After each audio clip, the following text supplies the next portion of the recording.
രാധെടുത്തിൻ്റെ വീടാ. പിന്നെ ഇവിടെ റോഡിൻ്റെ ചെറിയൊരു ഇഷ്യൂ ഉണ്ട്. ജസ്റ്റ് ഒന്ന് സംസാരിച്ചിട്ട് ഓക്കെ അല്ലേ? രാജ്,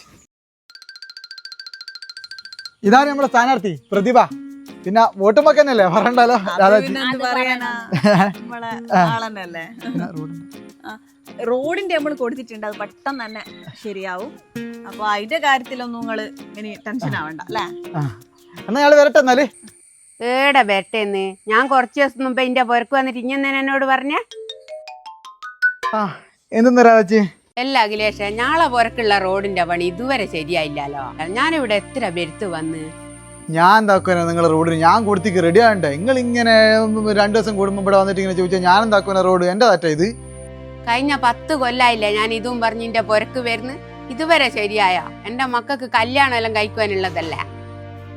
ഇതിപ്പോ ഞാൻ എന്താക്കുവാനാ? നിങ്ങൾ ഇവിടെ വന്നിട്ട് പറട്ടി എന്റെ പോലെ നിർത്തിയിട്ടുണ്ടോ? ഇത് റെഡി ആക്കാം, നിങ്ങൾ തിരക്കാക്കല്ല, റെഡി ആക്കാം നമുക്ക്.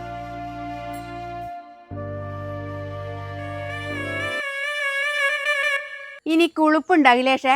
കഴിഞ്ഞ 5 കൊല്ലം മുമ്പ് ഇനി ഇവിടെ വന്ന് ഇതന്നെയല്ലേ വിളമ്പിയ? എന്റെ പോരെന്ന് ഒരു ബോട്ടിങ്ങൊക്കെ കിട്ടുമെന്ന് നിങ്ങൾ വിചാരിക്കണ്ട. നിങ്ങൾ എങ്ങനെയൊന്നും പറയല്ല കേട്ടാ. നമ്മളെ സ്ഥാനാർത്ഥിയല്ലോ ഒപ്പരള്ളവർ ഇങ്ങനെ പറയല്ല. ബോട്ട് ഞാക്കി തന്നെ തരണേ. നീ കുളിപ്പുണ്ടാ സുനിയെ? എവല വയ്യ അടുക്കുമ്പോ നിന്റെ പോർക്കും എന്റെ പോർക്കെല്ലാം റോഡുണ്ടാ? തെരഞ്ഞെടുപ്പിൽ നമ്മൾ ജയിച്ചാല് റോഡ് ഉറപ്പായിട്ട് ഉണ്ടാവും. കഴിഞ്ഞതിനും അവലിങ്ങനെ തന്നെയാ പറഞ്ഞ് റോഡ് ഉണ്ടായിക്കാ. ഇത് തന്നെയാ ഇവലെല്ലാം പറയല്.